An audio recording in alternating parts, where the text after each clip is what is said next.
সব তাদের মতো হয়ে গেছে। এই জন্য দেশ গোয়ামারা থাক, কারো কিছু আসে যায় না। এই বাস্তবতা এখন আমাদের সামনে। এই জুলাই মঞ্চের সামনে থেকে বক্তব্যগুলো শুনছেন, আপনাদের বলছি, খোদা কি কসম, আপনার কেউ নিরাপদ নাই। হাদির মৃত্যুতে পুরো দেশ যেভাবে কেঁপে উঠেছে, তারপরেও এখনো সেই খুনি গ্রেপ্তার হয় নাই।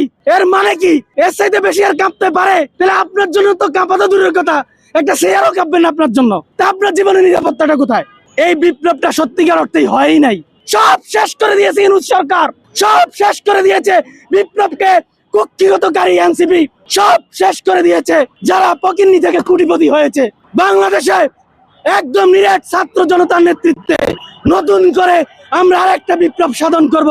নির্বাচন কি হয় না হয় আমরা জানি না, কিন্তু জুলাইয়ের প্রশ্নে জান দিব তো জুলাই দেব না ইনশাআল্লাহ। এই জুলাইকে বাঁচিয়ে রাখার জন্য প্রয়োজনে যদি অস্ত্র হাতে নিতে হয়, বাংলার জনগণ প্রস্তুত আছে ইনশাআল্লাহ।